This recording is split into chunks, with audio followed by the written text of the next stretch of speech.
and welcome to the Country Telegraph. Nice to have your company. It's a beautiful day on the Gold Coast. Hopefully it's a beautiful day where you are. And very shortly we'll be talking about the fuel crises and what government is not doing at the moment and what can we do to make it better for those on the land and in regional, rural and outback communities right across Australia. Now, looking at the headlines just briefly, farm groups and meat producers have slammed the new European Union trade deal announced by Prime Minister Anthony Albanese and European Commission President Ursula von der Leyen. Tasmanian farmers, or Tas Farmers, has warned the federal government must immediately quarantine fuel for agriculture or risk disrupting national food production as supply uncertainty deepens across Australia. And I see that some of the leaders of the country are talking lockdowns. Let's hope that was just a bad dream. Northern Victorian farmers are facing growing uncertainty over fertiliser supplies, with shortages of nitrogen threatening production at a critical point in the cropping season. Fertiliser and fuel cost surges are threatening to wipe out, though, margins for most grain growers, potentially leaving some with profit as little as $11 per hectare, which is highly unacceptable and disgraceful. Soaring input prices alongside supply uncertainty are squeezing farm budgets as experts warn the higher costs could strip profits from the majority of grain-growing farms. Plans to dredge a massive sand slug from the Murray River have stalled for 5 years, leaving water managers warning they nearly had to ration supplies to farmers this summer.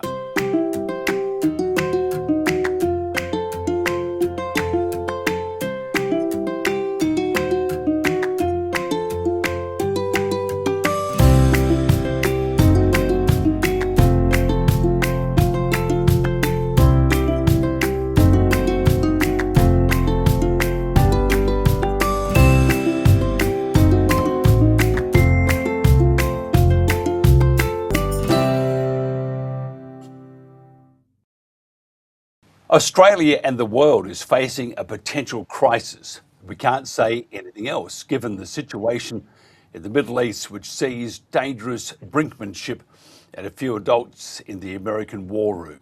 And few adults, there should be, in fact, probably none. The question is, do our political leaders have any clue about what they do? They're not showing any hint of changing policies, or will they use this opportunity to double down on their globalist goals?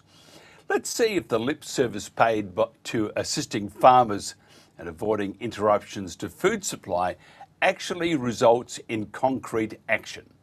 Now, Robert Barwick is National Chairman of the Australian Citizens Party. He's the party's media spokesman, contributor to the Australian Alert magazine and presenter of apparently the best podcast in the world, The Citizens Report. Robbie, thanks for joining us. I agree. It is the best podcast in the world. You're all welcome to watch it. Thanks, Mike. Yes. By the way, where can they watch it? YouTube. It's called The Citizens Report. It's a weekly show. Goes up on Friday nights. I try and stay very cool, calm and collected on your show. That's where I sometimes let loose, rant and rave a bit about the stupidity of politicians around us. Mm-hmm. So if they want some entertainment, come to that show. Tomorrow, actually, a little plug, Mike, I'll be interviewing former Australian ambassador to Iran, John Lander. He'll be the special guest on my show tomorrow, and it'll go up on Friday night. And wait till you hear what he has to say, not only about this war, but what he knows about Australia's long-standing relationship with Iran, and how everything you're being told at the moment is a pack of lies. Yeah, I think so. I think the information operation, which we mustn't even go there, by the way, is still working overtime.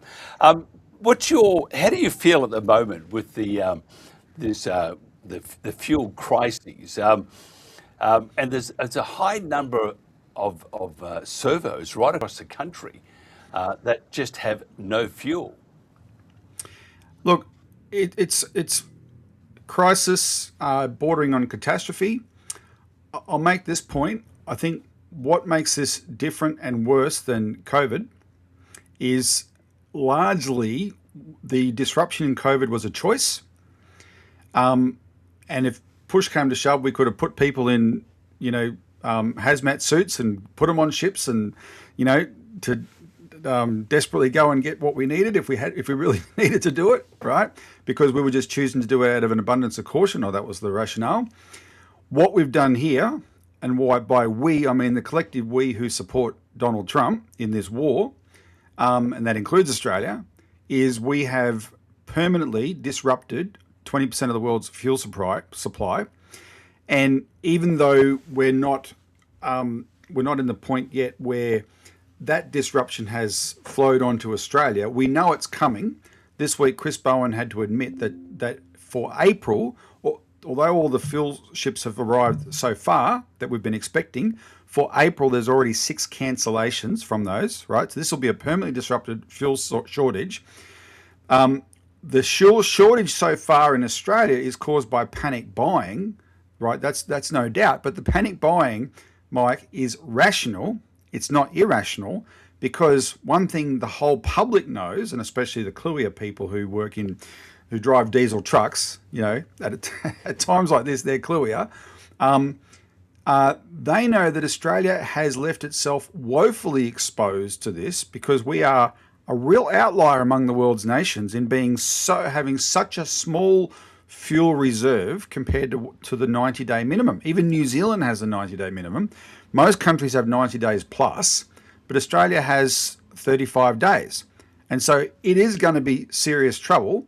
No one has any confidence Donald Trump is going to fix this. And even if hostilities cease this week, the damage done over there is permanent, and it's going to take months to bring it back online. And so, we are in a catastrophe. It's multifaceted.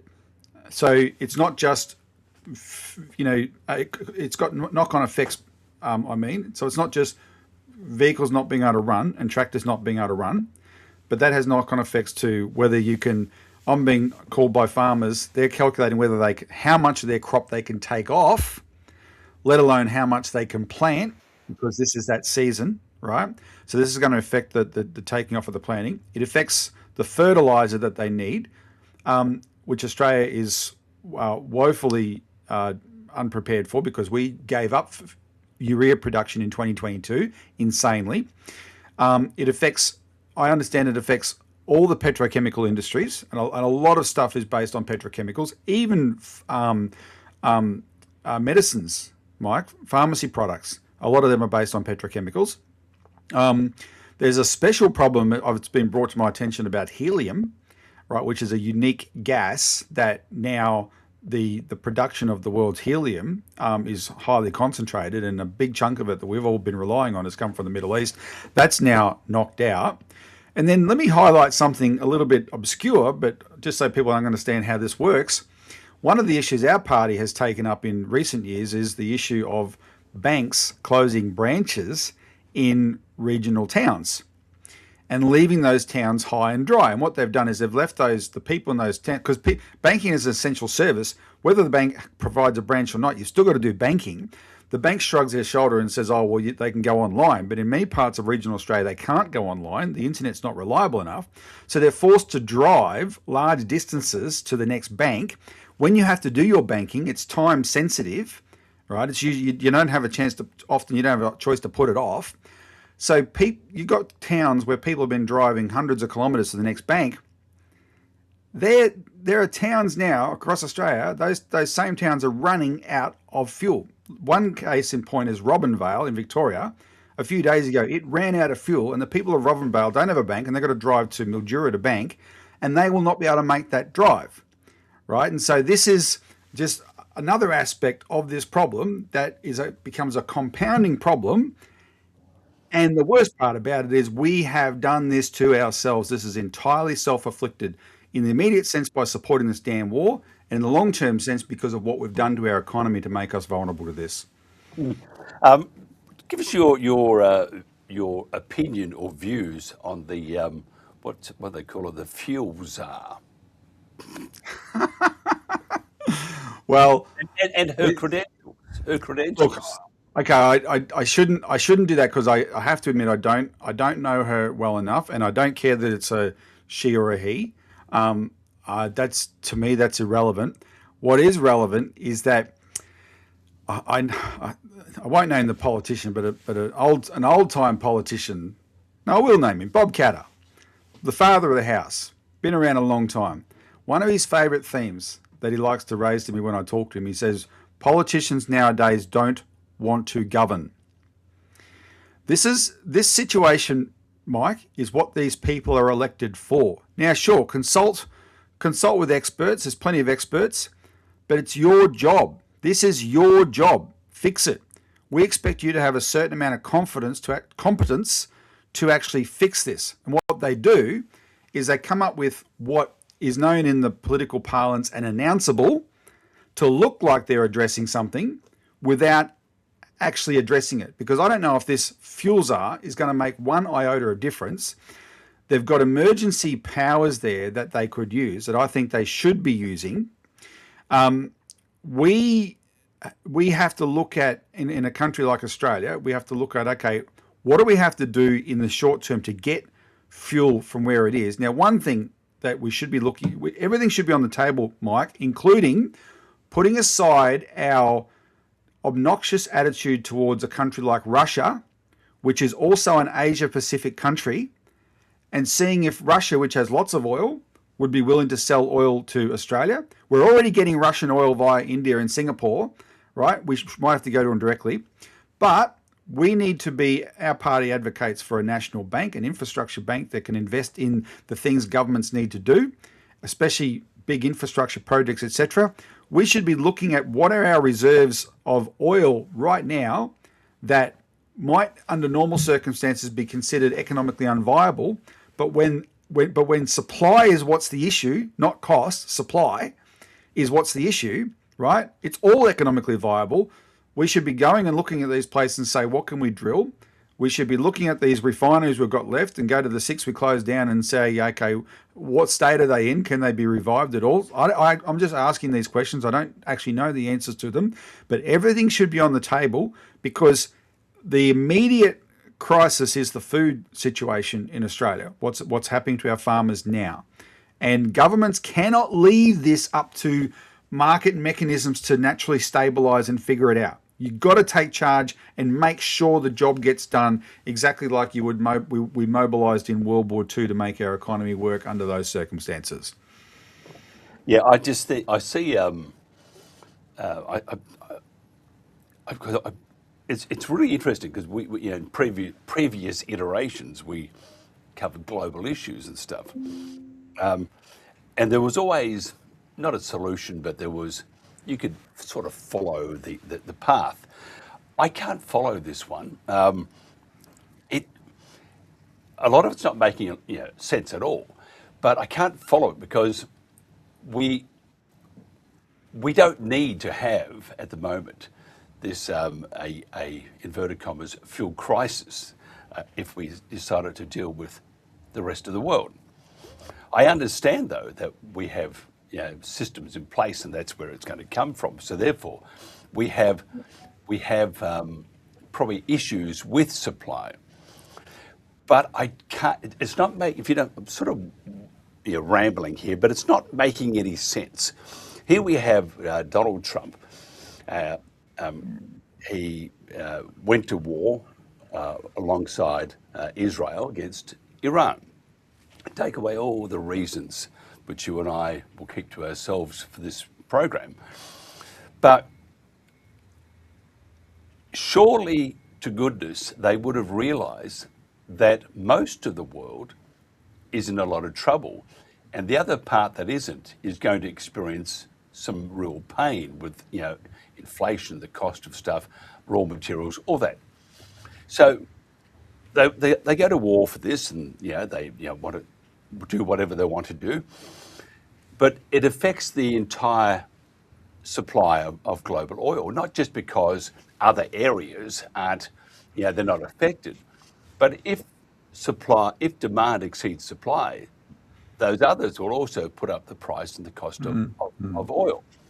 Yep. Then we have ships are getting through the Strait of Hormuz. However, they're the ones that are not on the US side, but they've got to now pay, and I think before they didn't, they have to now pay $2 million per ship. That that alone is going to put up the cost of fuel. So this I see for the foreseeable future, we're going to be paying a lot of money at the pump. We pay a lot more now. So a couple of questions. What happens to the farmers, or those on the land? Don't say farmers, those on the land. What happens to those in smaller cities, regional, rural, and outback, that rely on trucks getting there and they're not getting there? What happens to the supply? And you wonder what's going to happen at the pump. Are they going to make it more expensive still? The government could remove the tax on this and bring it right down, couldn't they? And then Of course. also, you haven't got the excessive prices. But it's like alcohol. You know, you see all these microbreweries and stuff going belly up because of all the high taxes and da-da-da. If they remove the taxes, those microbreweries wouldn't go and that industry wouldn't be suffering as it is. And the same thing with oil. If they reduced the cost of those products or take the tax off it, we can then sort of get back to normal. But we can't, because we've got all the other, this is why I can't follow it. We've got the other issues of, fertiliser and all the machinery and all the other stuff they can't get through unless they pay $2 million and they're not on the side of the US. So therefore, regardless, it's still going to go up. So where do you see us heading? I mean, because I'm sort of going around in circles here. But part of me, and Jen, who's my producer and business partner, we see it's almost like it's hard to fathom what might actually be around the corner. And this is not just bad decisions from government, it's corrupt decisions by various entities around the world. It's an unnecessary war. It's the Middle East, because the Middle East is not going to come back from this at all that squizzy. So we have the entire globe, like COVID, for example. Once that hit, whatever happened after, we were never going to be the same. And the same with this. I can never see us being the same. But whereas with COVID, we had an idea which way to negotiate. I can't see which way to negotiate. I can't see, 3 or 4 days in front. So maybe you could put me to rest or put me out to pasture. I don't know, but I can't Well, see. I'm not all knowing. I do see there's possibilities. The head of the International Energy Agency has been visiting Australia this week, and he gave a address to the National Press Club, and he laid out what some of those suggestions are, and some of them are eerily similar to COVID-like restrictions, right? So I wouldn't be surprised if the government's first resorts to restrictions on the population in order to preserve the fuel. That's always been in their arsenal of alternatives, by the way, and their preferred choice. Rex Patrick, the former senator, revealed just as this war broke out that the government has a fuel preservation policy of letting the market rip to get as expensive as possible, so that the poor people who can't afford it stop using it, right? And then it sort of naturally rationalizes itself. And of course, that is a very blunt instrument. They just don't want to take real charge of it. So I imagine. Well, I do imagine soon we'll see things like work from home, not necessarily ordered, but probably recommended, and people will start doing that. Work from home is not the worst thing in the world if people want to do that, but that's all short term. And the question is, what are they going to do long term? Now, in the history of these kinds of problems, it's not like the world hasn't gone through this sort of thing before. It happens in war, like in World War II. So if it goes on long enough, will we see vehicles with those old charcoal burners and wood burners on the top just to keep the vehicle putting along? Can vehicles even be adapted to that now? I don't know. The smarter thing is, I remember from what I've studied, in the first oil shock in the 1970s, that became a trigger for countries like Germany and France to go nuclear, and they became very big nuclear powers in terms of their own domestic electricity production, to get away from their reliance on fossil fuels or oil, right? And that's actually a good and sensible thing. Australia has this irrational opposition to nuclear. We should drop it and go nuclear, right? Because this is something we should definitely learn from in this case, and say, if we had nuclear power, right, then you can, a lot of the electrification technology is good. Electric cars are good. You just got to have the chargers for them. The Chinese are inventing super fast chargers, but they don't work in Australia because no one's rolling out the infrastructure, right? But if you actually had if we could fix this electricity problem in Australia, you could inoculate yourself from the worst of this. Not entirely, but we can do more with electrification as long as it's sensible. But is that what the government's going to do? I don't know, because what I do know about these governments is they don't want to actually take charge and do anything. That's what the Tsar thing's about. They want other people to sort of take the lead so they can also take the blame. And I think that's what's really dangerous. We didn't used to work that way as a country. We had politicians that were willing to be accountable, right, and help you get elected for these times, right? Help fix the problem. It's an emergency. Help to fix it. And we have to. If they don't do that, I think we'll stumble along. And we could stumble into a real mess. Yeah, I think the electrification of anybody on the land, and if you ever worked on the land, you know that solar-powered tractors or electric tractors or trucks, those that bring in that do the transport from the produce to the middleman. I mean, then from there to the supermarkets, it ain't going to work. Not in my lifetime. No, I agree. I agree with that. But there is Senator Matt Canavan, I notice, has been talking about the fact that, I forget something like China gets 400 million liters of oil of fuel from coal. Right? We could be doing the same thing here. This is how Germany fought World War II, making its own fuel from its coal. Right? Yeah. We could be doing that kind of thing here. Also, I got a map in one of our books about what the railway infrastructure for rural towns in New South Wales used to be like in the 60s compared to what it was like in the 90s, and we ripped it all out, right? And so we made ourselves more reliant on trucks than we should be, right? And we've got to learn from these things. Yeah, we do. We have run out of time, but this is something I'd like to pursue even more because it's a great conversation. And because I don't know, I mean, I truly, I've done some pretty interesting things in my lifetime. And this time, I ain't got to, I don't know which way we're going to go. My thoughts I'm going to keep to myself because it's not the appropriate place to talk about it. But I don't know where we're going to go. And if you're on the land, first of all, how the hell are you going to get your produce or your hard-earned or hard-working product to where it needs to go? One, that won't happen. And secondly, what about the poor buggers that head to the supermarket? If they thought COVID was bad, wait till this thing kicks in. Robbie, we do have to go. If somebody wants to find out more about you, how do they do that? Citizensparty.org.au is our website. Like I said, you can watch the show on the Citizens Report on YouTube. Look it up on Friday night this week for my interview with John Lander. We could always buy, John Lander, that'd be a fascinating interview.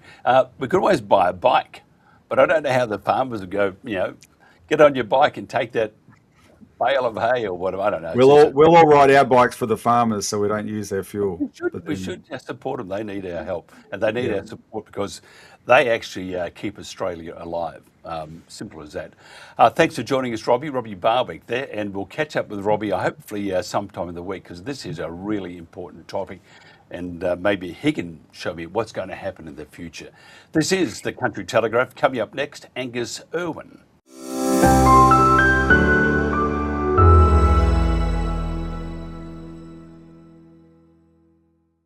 Welcome back to the Country Telegraph. Angus Irwin is Managing Director of Neutrog. Now, at the age of 24, Angus was one of the original founders of Neutrog in 1988, having been raised on the family farm in the southeast of South Australia. His company, Neutrog, develops and supplies premium biologically activated products for farmers, horticulturists, and professional gardeners. Now, their research and development program includes world-leading experts who share our innate curiosity to explore the capacity of microbes as a means to provide sustainable, effective solutions that yield results and improve soil health. We're going to talk to Angus today about Neutrog and if they can be part of a solution to the fertiliser choke-off in the Middle East. First of all, Angus, thanks for joining us. Nice to meet you, Mike. Good to be Yeah, here. yeah, and I think I think what you're doing is the future of farming. By the way, tell us Thank you. about Neutrog and how you started this business. And I mean, when you kick off a business, there's always the excitement, and that lasts for about 5 seconds, and then reality strikes. Tell me about Neutrog. Well, look, I was the second eldest son, Mike, and coming from an English background, second eldest sons don't get the farm. So I was told of that fairly early on in the piece. So I ended up in a sort of bizarre manner. I was applying for managing director jobs at 19 and 20, and ultimately ended up setting Neutrog up with three other partners, as you mentioned, in 1988. Very, very young. My dad was silly enough to guarantee a loan, big loan for the company, and we set about making pelletised organic fertilisers to sell to hardcore farmers in Keith, which I wouldn't even set out to do today. Actually, I think we had an interest bill of $200,000 and a turnover of 68,000. So it wasn't that great. Very successful to start with. Tell me about your product. How does it differ from traditional fertilisers? Well, I mean, to start with, if I go all the way back to 1988, it really was organic, and I think just straight organic. And the first thing we really found was that farmers looked upon organic fertilisers being inferior to the standard chemical fertilisers, and I think we learnt very early on. There was a couple of things. One that farmers are reliant upon the performance of the fertiliser to earn their living for their families, and I think that's a responsibility we take fairly seriously. So very early on, we actually realised our products needed to work, and from there we've really developed our products to make sure that they do work, and a big part of that was that we could never work out why our products worked so well, and we actually realised, this is 40 years ago when composting really probably wasn't even heard of. We were actually composting without knowing it, and then it developed a bit further in the late 90s. We were starting to theorise that maybe they were working so well because of microbes, and I started brewing up microbes in beer kits in my boardroom. And in the late 2000s, I came across a fellow by the name of Dr. Huey Strower, who was a very world-renowned research scientist in Hep B and cholera. And we had a bit of a laugh to start with, because I was brewing up anaerobically when we were really wanting aerobic microbes.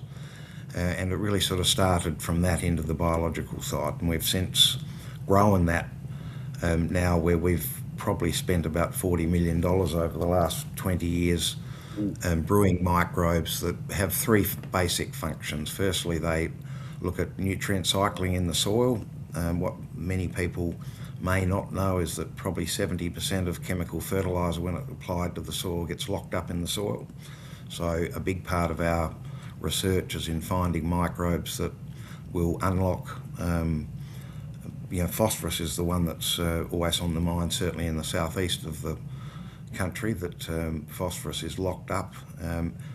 And what the microbes effectively do is they secrete organic acids, which then break the bond that locks up phosphorus with other elements such as calcium and magnesium.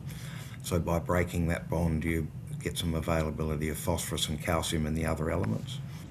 the other thing we do is we um, find microbes that produce growth hormones, things like gibberellic acid and auxins, which auxins and cytokinins, people would be see them in rooting hormones. That's in effect what they do, is that they encourage root growth below the ground and above the ground. And then the other thing we do is do a lot with disease inhibition, and then combined with all of that is if you get all those three things right, you can start building the carbon in your soil. Yeah, and I mean, I know Keith. I used to live in Adelaide and from Mildura originally, so I know of Keith. Right. And you're now in Adelaide. So do you ever go back to Keith just to think, well, that's the reason why I left? I mean, I go back to Mildura to appreciate the reason why I left Mildura. Terrible thing to do. But I mean, the farming community is a very strong community. Yep. But they're not, I mean, I'm just speaking from people who I used to know. At the start, they're not that enthusiastic to something that they've used for, for decades. Works well, works for my dad. Yeah, bugger off. And maybe not so polite. But so that the education process to a farmer, to someone on the land, I hate saying farmer, to someone on the land, it can be a little, I mean, even take away your safety, because they might encourage you to leave with a 12 gauge. But what they do is that they because farmers are, if it works, it works. Don't mess around with it. But if you have to educate or come back and keep saying this is this, and you need all the federations, the farming federations to get behind you and whatever, how hard was it to and a bad word also, because it's not meaning to be demeaning, but how hard was it to educate, to actually get your message across to those on the land?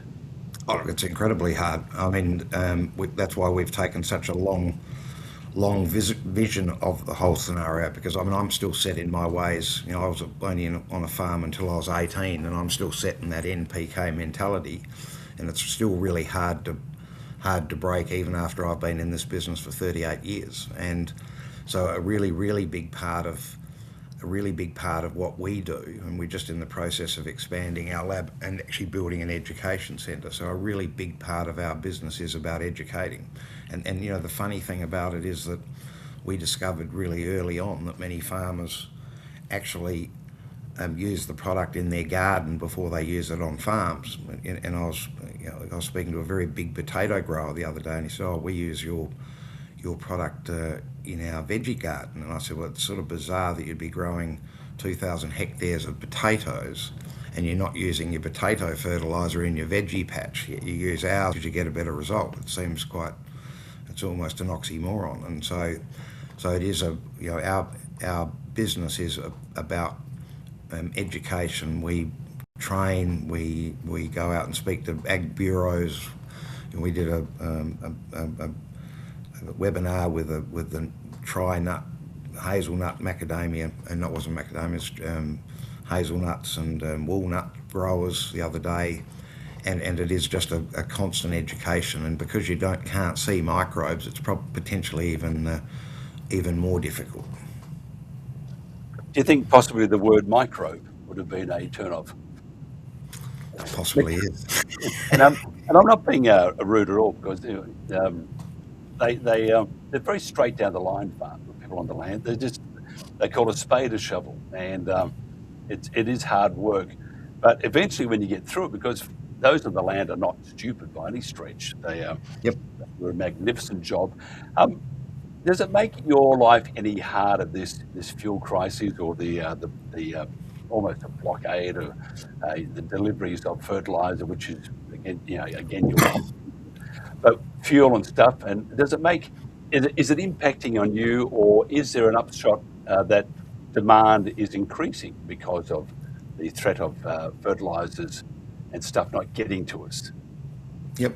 I mean, I think to go back just one step before I touch on that, the interesting thing is that if you just have a look at the world's population, it's got to literally double output in the next 20 years just to feed the world, and that's against a backdrop of diminishing arable land. And so, really, what this war's doing at the moment is exacerbating a problem that's going to be on us very, very, very quickly. And I think one of the beauties about microbes is they're sustainable. But going back to your question in hand, we're getting price increases. Freight clearly, our first increase I think was a 20% increase on our freight rates. That impacts us more so in having set prices into stores around Australia. But then there's packaging costs that have gone up. There's a lot of particularly in nitrogen fertilisers, are either cost prohibitive or totally unavailable, and so the impact is right across the board. The flip side to that is that I was thinking back to the GFC. I can remember walking around our factory and we didn't have one single pellet in the entire place, and the orders and input that's come has been terrific for us, and hopefully it provides an opportunity to educate people to realise that they don't have to rely so much on straight chemical fertilisers. And bear in mind, whilst we sell and produce a lot of organic fertilisers, a big part of our business is in making, if you like, mixes specific for farms where they're wanting other nutrients in there that might be missing. And having said all of that, we also own a company called Rutec out of Tamworth, which is Australia's oldest liquid fertiliser manufacturer. So we really do cover the broad spectrum from straight organic fertilisers to high-tech biological products through to the traditional chemical liquid fertilisers. You can always pop into Canberra. I think there's a lot of fertiliser flying around Parliament House. Isn't there? You can't bag that though, unfortunately. No, you can't. Hey, what about demand? Okay, demand is going to increase. Are you able to satisfy that demand? Well, I think the biggest problem, I suppose, is that in respect to our solid products that we make through a pelleting process, there simply wouldn't be enough raw material or capacity in order to do that. We can certainly, and in fact, we're looking at a secondary plant at some point in time in Tamworth, and because there is a hell of a lot of material there, but it certainly wouldn't satisfy the demand that's required. I think the big opportunity that we saw 20 years ago is that biologicals are a different matter insofar as we can brew up enough microbes and can scale that very, very quickly in order to satisfy the demand. But in the longer term, it really comes down to the education to allow people to understand that they can cut back chemical fertiliser usage and get better utilisation through the soil is the longer term sustainable solution. What about the future for your company? Well, I get up in the morning very early and I head up there, and I'm very, very passionate about the business. I think that there is a problem that's on the horizon, not only the one that we've got now, but certainly in respect to feeding the world's population. And I have absolutely no doubt that biologicals are going to play a really massive role in that. We still know very little about it.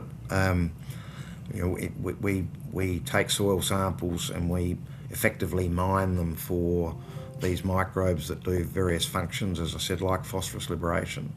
But to put that into some perspective, we can actually only grow 1% of the microbes that are in the soil. So we're really still not scratching the surface even from that manner. But our knowledge is growing so quickly that, and we're starting to see very tangible results out in the marketplace, which will then start educating the wider population. But we're really in the early stages, and I suppose I can only link it to this, is that funnily enough the home garden market runs faster than the commercial market. So I can remember in the late 90s having a look through a couple of retail outlets, and they'd really stopped stocking chemical fertilisers and were starting to go to organics. In the biological space, we're sort of back where we were in the 90s, in that the biological products are starting to be used in home gardens, and they're starting to go out through intensive agriculture. But there's not really that wide use through the broad acre type cropping areas. Yeah, I just think again it's a future of those on the land, whether it's in the garden or just huge acreages or hectares. And I look at Roundup. I mean, that was very hard to get, the cow cocking of the farmer off the don't use Roundup anyway, because Roundup is terrible. It was terrible. It did terrible things to people. My brother, in fact, they loved Roundup. He lived on the. I left. I was the eldest. I thought, I'm not going to be on the land. I'm terrible. My other brother was worse than I, but the third one, he's decided to stay on the land, and he had the family house, beautiful, sweeping lawns and roses and stuff. And one day he got fed up with mowing the lawn, so he got the Roundup out. It was like the back of Burke. It was bloody awful. Anyway, so it did have a use there, but it's just a matter of educating the not just those on the land, but also the general public. And it's a hard job, but I think it is the future. We talk about wanting to save the planet. Here's something that saves the planet, but doesn't destroy it at the same time. And we look at the renewables and stuff. They actually do that. They can destroy the planet to save it, which doesn't make sense. This one just gives you better productivity, looks after what you're doing, doesn't kill it, and it's all good. Thumbs up, and they should buy you a beer. Angus Irwin, tell us about if somebody wanted to find out more about your company, how do they do that? Just at neutrog.com.au, www.neutrog.com, neutrog.com.au. And because you're in Adelaide, you'd be a Port Adelaide, I reckon. What are you, Port Adelaide supporter? I'm a very strong Crow supporter, Mike. Sorry about that. So terrible.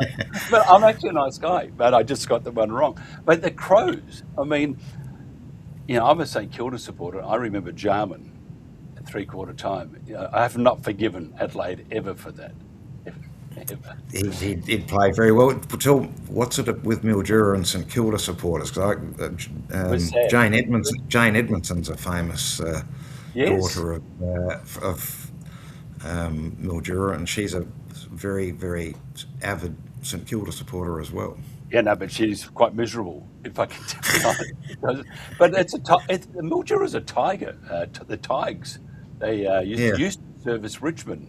Mark Lee, Dale Waitman, all those guys, they were very strong, Richmond. But as for the Saints, not like Adelaide. Adelaide are quite cocky. In fact, too far too cocky. But anyway, we mustn't get off the topic. Thank you very much, Angus Irwin. All the best, and we'll do more of this because I think we can actually help point people in the right direction, and in a sensible direction that's not going to actually hurt the environment, which is a thumbs up for both. Angus Irwin here on the Country Telegraph.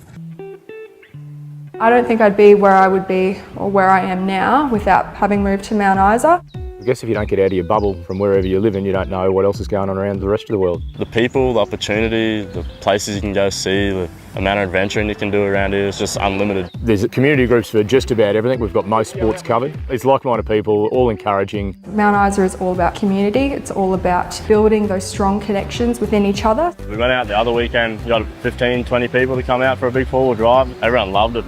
The environment that everyone made was just good. Everyone there, everyone having a go. You've got so much time after work finishes. The sun is up. I know people who put their speedboat in after work and go skiing. You're able to spend a lot more time doing the things that you love when you're not having to commute so far to work every day. You get on with everyone, everyone knows everyone, everyone's got mates everywhere. Everyone's willing to help you out too, so you won't get that in the city. I think you just have to give it a go. You just have to take every opportunity you possibly can and make the most of it. Yeah, I'm glad I've made the decision I did. Something about the town just brings you back. Experience what it is like to be out here and get away from the hustle and bustle and the amazing natural beauty we have to offer out here and the fantastic people. If you're lucky, you might stay for 20 odd years.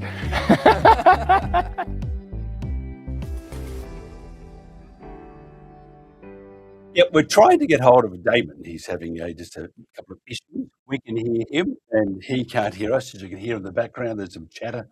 So the his side is very, very working perfectly. So we might just he's just disappeared at the moment. So what I'm going to do, I can't have a beer. Maybe I can. I can. I'll just go and pour myself a cup of tinnies.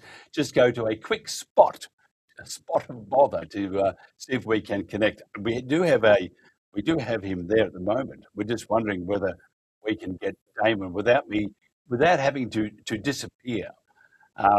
So we can try this one out and just see if we have Damon there. He's just disappeared from our camera, so we're not going to do that. We will give it a miss, I think, because it's just not going to work.